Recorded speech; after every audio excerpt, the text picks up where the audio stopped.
Hey everyone, welcome to Be the Change. My name is Lily Mott, and today's episode is about how change comes when you think about curiosity and contribution. I really enjoyed my conversation with this week's guest because his passion for his work and his positive outlook on life were really inspiring to me. Richard Lee Tai is a connection expert, which is associated with his role as the founder of Excuses to Connect. You might have some questions after hearing Richard's title, so keep listening and let's get started with this episode featuring Richard Lee Tai.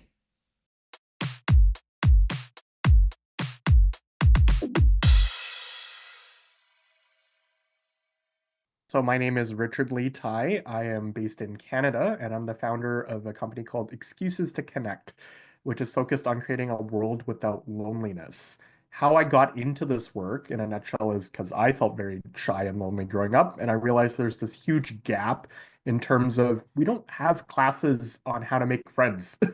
And I feel like with the rise of technology addiction, and isolation. Like this is such a big issue that's affecting everyone on Earth. And what can we do to stem this epidemic of loneliness? So, in a nutshell, that's who I am and why I do what I do. I love that. I think this is such an interesting topic. This is one that Mhm, I don't get to talk about that much on the podcast, so I'm really interested to hear more about your work. mhm. Can you tell me about what got you started with this work? Can you give me that background story? Because I think that's definitely a great place for us to start. Yeah. So, as I mentioned, I felt quite shy and lonely growing up, and I think it's due to a number of factors. One thing that could highlight this, I remember when I watched TV shows or movies or books, there's always like the main character, and then they have their best friend or their squad of best friends, right? That they go on all these adventures. So for the longest time, I thought I need to have a best friend too, but I didn't have one. So I always thought, am I doing something wrong? I feel like I'm missing something because my reality isn't matching what's being portrayed in media. And so I had lots of these insecurities throughout my childhood and teenage years, wondering, do people really like me? Am I saying something weird that they're judging me on? And even when I did have friends, at the back of my mind, I would think, are they going to leave me one day? All of this carried with me into adulthood. So I moved away from my hometown about 2 hours away to go to university. And that was quite the transition because I was starting from scratch in a new place. And even though I was surrounded by new people, I felt very out of place because the people I was meeting felt superficial. So for anyone that's ever, moved to a new city or started a new job or moved to a new country, it's like that transition we're not talking about. Because even when I was in university, I would see people on social media post about all the fun events and parties they're going to, and I'm sitting home alone, wondering like, okay, other people have figured it out. What's going on with Richard? When in reality, other people were feeling lonely too. It's just that this is under discussed. And how different would my life have been had there been a speaker that came to talk to me in university or younger to normalize loneliness and teach me how to connect? Social skills has the word skills in it. It's something that's teachable and practicable, and yet we're not filling in that gap. So I realized even if that speaker didn't exist for me, I want to do this. So a way of putting this is like my mess became my message. My mess in terms of, the challenges I went through now becomes the drive for me to try to address this issue going into the future because there's younger Richards and there's older Richards that are going through similar struggles that I did. So yeah, that's how I came to this. That idea of taking your lived experiences Mhm. and maybe some of the challenges that you faced and really addressing those. And I think you're so passionate as well. Just as you're talking, I can see it Yes. and I can feel it, which I love. I think that makes such a Mm. difference when you're doing this work. Can you tell me about your podcast and just kind of the work that you're doing now? Tell me about Yes, some of the things that you talk about. Tell me about some of the programming that you're involved in. Tell me a little bit about kind of what your day to day looks like with this work. for sure. Yeah. So primarily nowadays, I work as a keynote speaker. So I talk to universities and colleges because that student population is still very close to my heart. And I teach them like, how do you connect? As simple as that sounds, it's like unless you're taught something, how are you supposed to know? I went through so much trial and error, and I feel like there's all these unspoken social dynamics of how communication occurs. So, for example, one of the things I try to address is social anxiety. It's not a lack of opportunity for connection because you could message anyone, you could approach a stranger. but there's something internal that's blocking us, and it's usually that fear of like, what if this is going to be awkward, or what if I'm bothering that person? So one of the tools I give to people is called a fear ladder. So imagine a ladder with 10 different rungs corresponding to a scale of 1 to 10 in terms of fear. If I told someone, like, just approach a random stranger and start a conversation, and they've never done that before, that might be a 9 or 10 on their fear ladder. So what are the odds they're going to do it? It's pretty low. So instead, I ask, what's your 1 out of 10 on your fear ladder? What's something that's slightly outside of your comfort zone, but still feels doable? And you practice that. It's like going to the gym and exercising a muscle. Once you've developed more strength in that, then you can go to your 2 out of 10 and 3 out of 10. So 1 out of 10 might be like asking the barista at a coffee shop, like, how are you? Because people in like food and retail are sort of obligated anyway to be friendly to you. So it's a very low stakes environment to practice those social skills. So yeah, I teach people how do you connect. And when it comes to the term excuses to connect, the way I see it is like instead of making excuses to avoid people or avoid something, what if we leaned into it? What if we made this into a daily habit? So yeah, that's in a nutshell. I try to teach people like how do we create these cultures of connection and turn connection building into a habit that you can exercise every day.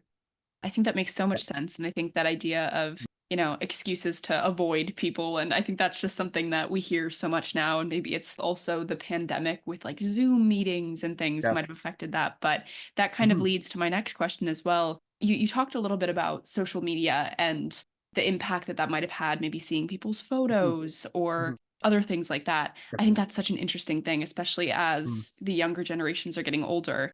What impact Yes. do you think that's playing in the people that you're working with? How is that changing the work that you're doing, or how is it impacting that work? Yeah, there's a fantastic book I read last year called The Anxious Generation by Jonathan Haidt. And the whole premise of the book is exploring this question that you just posed. When kids are glued to their screens since like 5 or 6 years old, what is that doing to our brains? And the author argues quite convincingly that it's causing a mental health crisis. It's increasing anxiety and depression because if you think about it, we are managing these digital avatars of ourselves, of like these likes, followers, comments, friends, but that's not the same as face-to-face socializing like what we're doing right now. And the question I often pose in my workshops and keynotes is if you needed a drive to the hospital in the middle of the night, who could you call? Who's really there for you? Is it that like Facebook friend you have or the person you have on Snapchat or TikTok? So it's scary in some ways to see how much technology is rewiring our brains. So I think more needs to be done to teach people like technology is not a bad thing, but we have to use it ethically and mindfully. Because I'll say I have spent hours before like doom scrolling on my phone, or I check my phone right when I wake up. But I've been learning that that's actually disconnecting me because then my brain is getting all these dopamine hits and I'm not really connected and present with the things around me. I think we can pretty, when you're talking to someone, you can tell like, are they really there? Are they really listening to you? I've had conversations before where people I'm talking to them and the people just pull out their phone. I'm like, dude. So I think teaching people how to use technology mindfully, it's not a bad thing, but it is affecting the way we socialize with one another. It is causing more of this attention fragmentation and this isolation. Yeah. Yeah. Yeah. I'm wondering then, so as far as the practices that you were Yes. using, do you have any recommendations for people that might feel like they can feel themselves being a little bit disconnected and maybe they are online too much or maybe they're using social media too much? Do you have any Yeah. recommendations for people that might feel like that? Yes, definitely. I think, yeah, there's lots of different angles to approach this. Because I'll say I've experienced it myself too, where it's like, I'm scrolling through YouTube or social media and then hours pass. I'm like, what happened here? I think it starts with developing more self-awareness because with any type of behavior, what's underlying it? Is it that you're trying to numb or distract yourself or avoid something that's uncomfortable going on? And then, you just default to your phone or computer as a way of trying to tune that out. It's like, can you actually examine what's the root cause? What's making this behavior happen? I will also say a thing too, is like being able to carve out some phone-free time during your schedule. Like there's times now where I'll put my phone far away from my bed so I don't check it like right when I wake up. And even there's times I'll leave my house without my phone. It's like I'm okay. I don't need to be constantly like on 24/7 worrying about these messages and emails. The world will still keep going on. So I think building that as a habit as well can help to reframe things because life is fascinating. We're just, but sometimes we're just not really present for all the wonder and magic that exists out there. So yeah, those are some thoughts, but it is quite a complicated issue that I think we're going to continue contending with in the future. Yeah, those were great pieces of advice. And I think one that and you mentioned it, but Yeah. not waking up and immediately grabbing my phone. That's a big Mhm. one because That's I'm trying to train myself. It's all good. mhm. Wake up, like walk into the living room, get some coffee, you don't Yeah. need your phone immediately. It's all good. But yeah, I think that's great advice. I have one more question for you, and I think you're gonna have a great answer to this one. It asks for a little bit more advice, but lots of young people want Yes, yes. to create change and make a Hmm. difference, but they might not know how to get started with that work. And I think you're definitely making a difference in people's lives through this work that you're Hmm. doing. I think you're offering so much great advice, which Yeah. is so impactful for people. So, what advice would you want to share for young people who might want to make change but don't know where to get started? Yeah. I think it starts with ourselves. It was the case, like I did not expect to be doing this type of work, but through my life experiences and challenges, it became clear to me that this connects to my why, this connects to my purpose or impact I want to make on the world. So you can think back to your own life. Actually, I'll give you a formula. It'll be a bit easier to digest. So think of curiosity and contribution. Think about what are things that you've always been curious about, like since you were a kid or nowadays. What are those questions that you think about in the shower or late at night? Because it might point to like, okay, there's something very core to your essence there that attracts you. And then whatever it is that you're curious about, is there a way to turn that into contribution? Like asking yourself those types of questions, like what are, challenges or evils or issues in the world that you feel like you want to support, not support to, address. Or think about like, what is good in the world that you want to keep enhancing or amplifying. So asking yourself some of those key questions can then help you to, have a more aligned career path in terms of taking something you truly care about and you're curious and now making a difference in the world with it. So think of curiosity and contribution. I think it's the easiest way to start thinking about this. But I also preface it's an ongoing journey. Like you're every year, every month, you're always changing. So it's okay to, sometimes reconsider things too, because it means you're growing. Who you are now is not going to be the same person you are in 10 years from now or 20 years from now. So you don't have to place too much pressure in terms of like getting it right too. Just try things. So yeah, that's my advice I'd have to offer.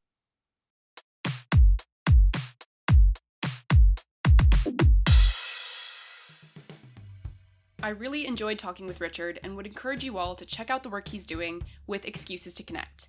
To finish up this episode, I want to just reiterate that point that Richard made about curiosity and contribution. I think that this is a very tangible way to think about getting involved in any form of volunteering or social action. First, what are you curious about?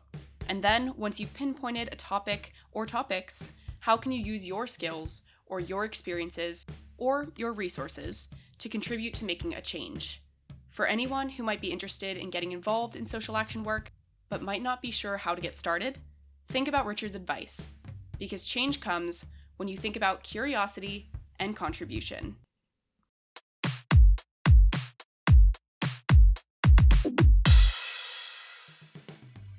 Thank you so much for listening to this episode, and you can find Richard on LinkedIn and Instagram, and I included those links in the description of this episode.